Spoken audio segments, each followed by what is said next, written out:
नमस्कार, आप देख रहे हैं एन भारत। आपके साथ हूं मैं सदफ फातिमा। बुलेटिन की शुरुआत करेंगे। लोकसभा चुनाव 2024 के लिए वोटिंग शुरू हो चुकी है। सुबह 7 बजे से पहले चरण का मतदान हो रहा है। 21 राज्यों की 102 सीटों पर आज वोटिंग शुरू हो चुकी है। वहीं दूसरे चरण की वोटिंग 26 अप्रैल को होगी। इसके बाद 7 मई और 13 मई, 20 मई, 25 मई और 1 जून को अलग अलग चरणों में वोट डाले जाएंगे और 4 जून को वोटिंग के परिणाम घोषित कर दिए जाएंगे।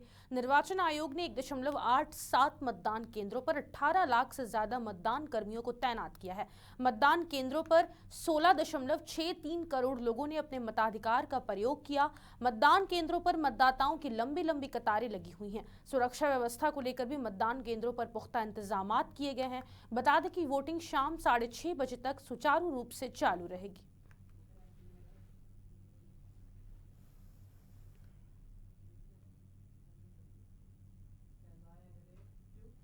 सिद्धार्थनगर जिले के बर्डपुर क्षेत्र के बर्डपुर नंबर 2 के धनगढ़वा स्थित चौराहे पर किसान मोर्चा सम्मेलन कार्यक्रम का आयोजन किया गया, जिसके मुख्य अतिथि डुमरियागंज लोकसभा बीजेपी प्रत्याशी जगदम्बिका पाल और बीजेपी जिलाध्यक्ष कन्हैया पासवान रहे। मुख्य अतिथियों का फूलमाला पहनाकर जोरदार स्वागत किया गया। वहीं इस कार्यक्रम में क्षेत्र के लोग भारी संख्या में शामिल हुए। वहीं सम्मेलन कार्यक्रम में बीजेपी प्रत्याशी जगदम्बिका पाल और बीजेपी जिलाध्यक्ष कन्हैया पासवान ने लोगों को प्रधानमंत्री और मुख्यमंत्री की योजना गिनाते हुए अन्य योजनाओं की जानकारी दी। जानकारी देते हुए एक बार फिर बीजेपी को वोट देने के लिए लोगों से अपील की। जहां 2024 के लोकसभा के चुनाव का आगाज हो चुका है, वहां भारतीय जनता पार्टी के द्वारा यहाँ के मंडल अध्यक्ष हमारे अमित उपाध्याय जी और किसान मोर्चा पंकज चौबे जी और हमारे मंडल अध्यक्ष सबलू साहनी जी सबके द्वारा नेतृत्व के द्वारा एक किसान मोर्चे का सम्मेलन आयोजित और जिस तरह का उत्साह था, जिस तरह का उस सम्मेलन में सभी समाज के लोगों की मौजूदगी हुई है, वो इस बात का द्योतक है कि प्रधानमंत्री ने पिछले 10 वर्षों में किसानों की तरक्की के लिए, चाहे वो 6,000 रुपया 11 करोड़ परिवारों को प्रतिवर्ष खाद, बीज, उन्नतशील कीटनाशक दवाओं, पेस्टिसाइड सिंचाई के लिए दिया है। उससे आज किसानों की ज़िंदगी में एक गुणात्मक परिवर्तन आ रहा है। योगी आदित्यनाथ जी ने सिद्धार्थनगर के काला नमक चावल को जिस तरह से प्रमोट किया है, ये काला नमक चावल विलुप्त हो रहा था, आज पुनः पूरी दुनिया में उसकी मांग उठी है। किसानों को इससे यूपी के हमीरपुर में नगर पालिका परिषद की बड़ी लापरवाही देखने को मिली है। यहां जिम्मेदार अधिकारियों की मनमानी के चलते एनजीटी और सुप्रीम कोर्ट के निर्देशों की खुलेआम धज्जियां उड़ाई जा रही है। शहर से निकलने वाले कचरे में दिन दहाड़े आग लगा दी जाती है, जिससे जमकर वायु प्रदूषण फैल रहा है और लोगों का निकलना भी दुश्वार हो रहा है। दरअसल हमीरपुर नगर पालिका परिषद की तरफ से आए दिन शहर से निकलने वाले कचरे पर खुलेआम आग लगा दी जाती है, जिससे शहर सहित आसपास के क्षेत्र प्रदूषित हो रहे हैं।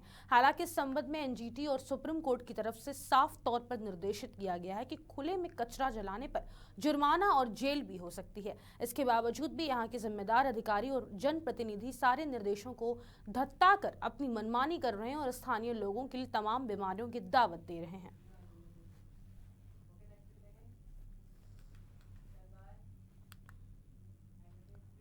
सिद्धार्थनगर के जोगिया कोतवाली के मजवन गांव के टोला अहडवा में अज्ञात कारणों से एक झोपड़ी में आग लग गई, जिसके बाद फायर ब्रिगेड टीम को उसकी जानकारी दी गई। लेकिन फायर ब्रिगेड की गाड़ी जब तक पहुंचती तब तक झोपड़ी में रखा पूरा सामान जलकर खाक हो गया था।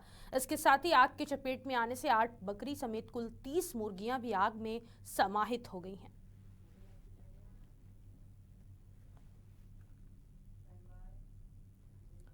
डिडौली कोतवाली क्षेत्र के गांव बुढ़नपुर में सऊद की खेती की जमीन है। यहाँ गांव निवासी शहनवाज ने बटाई पर 7 और रफीक अहमद ने 2 बीघा भूमि पर गेहूं की फसल की बुआई की थी। लेकिन बीते दिन खेत के ऊपर से गुजर रही हाई टेंशन लाइन के तार आपस में टकराने के बाद निकली चिंगारी खेत में आ गिरी। इसके बाद आग लगने से 9 बीघा गेहूं की फसल जल गई। आसपास खेतों में काम कर रहे किसानों ने आग बुझाने की कोशिश भी की, लेकिन नाकाम रहे। शहनवाज और रफीक के मुताबिक अग्निकांड में करीब 2 लाख रुपए का नुकसान हुआ है।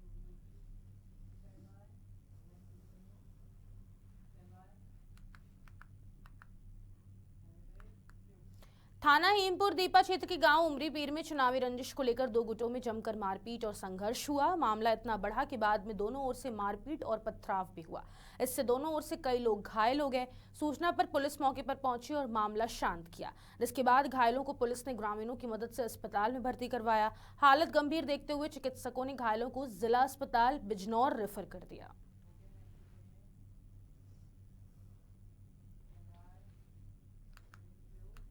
नौकरी ना मिलने से आहत छात्र ने फंदा लगाकर आत्महत्या कर ली है। छात्र ने पहले अपनी डिग्रियां जलाई, इसके बाद सुसाइड नोट लिखकर कमरे की छत पर लगे कुंडे से फंदा लगाकर जान दे दी। सुबह होने पर जब मां चाय देने पहुंची तो इकलौते बेटे का शव लटकता देखकर होश उड़ गए।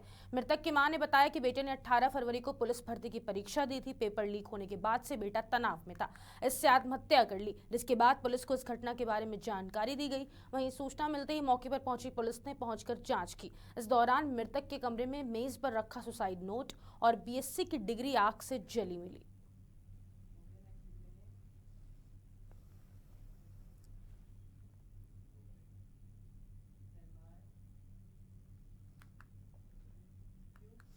अयोध्या हाईवे पर तेज रफ्तार कार अनियंत्रित होकर करीब 10 फीट नीचे जा गिरी, जिससे हादसे में वाहन चालक सहित 3 लोगों की मौत हो गई, जबकि चौथा व्यक्ति गंभीर रूप से घायल है। कार लखनऊ के अमौसी एयरपोर्ट जा रही थी, जिस पर सवार चारों लोग बलरामपुर जिले के निवासी थे। इसमें 2 लोगों को सऊदी अरब जाना था। दरअसल कोतवाली नगर के शुक्लाई गांव से निकला लखनऊ अयोध्या हाईवे सतह से करीब 10 फीट ऊंचा है। बीते दिन सवा लखनऊ की ओर जा रही तेज रफ्तार अचानक अनियंत्रित होकर सड़क किनारे बने करीब 6 इंच के प्लेटफॉर्म को पार करते हुए नीचे जा गिरी और नीम के पेड़ से टकरा गई। राहगीरों की सूचना पर पहुंचे डायल 112 के बाइक सवार सिपाही और होमगार्ड ने जद्दोजहद के बाद घायल को बाहर निकाला। वहीं मौके पर पुलिस अधिकारी भी पहुंचे और रेस्क्यू करते हुए घायलों को जिला अस्पताल पहुंचाया, जहां 3 लोगों को मृत घोषित कर दिया गया, जबकि चौथे का उपचार जारी है। पुलिस ने जैसे बताया कि 3 लोग मृत घोषित हैं। क्या क्या नाम है इनका? अब्दुल खादिम नाम है और एक अब्दुल मोइन है, एक जुनैद अहमद। कहाँ के रहने वाले ये सभी तीनों बलरामपुर के रहने वाले। और चौथे जो हैं ये जमशेद हैं।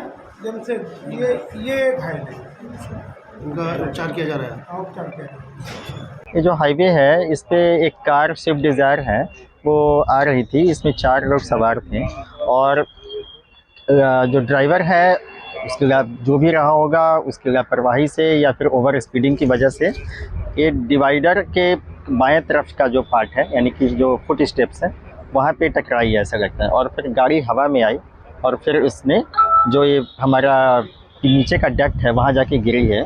और 1-2 जो यहाँ पे दरख्त है, पेड़ है, उससे भी टकराई है। इसके बाद इसमें से 4 आदमी सवार थे। एक व्यक्ति जो सुरक्षित हैं अभी, लेकिन बाकी 3 को तुरंत हॉस्पिटल भेजा गया। तुरंत यहाँ पे जो रेस्क्यू टीम हमारी थी उनको भेजी, लेकिन वो बच नहीं सके हैं। इस संबंध में आवश्यक विधिक कार्रवाई की जा रही है। सीतापुर में तेज रफ्तार का कहर देखने को मिला है। यहाँ तेज रफ्तार अज्ञात वाहन ने बाइक सवार को टक्कर मार दी। इस हादसे में बाइक सवार पति गंभीर रूप से घायल हो गया, वहीं पत्नी और बेटे की मौके पर ही मौत हो गई है। जिसके बाद मौके पर पहुंची पुलिस ने आनन फानन में घायलों को अस्पताल में भर्ती करवाया, जहां इलाज के दौरान पति की भी मौत हो गई। जिसके बाद पुलिस ने मामले को संज्ञान में लेते हुए मामले की छानबीन शुरू कर दी है।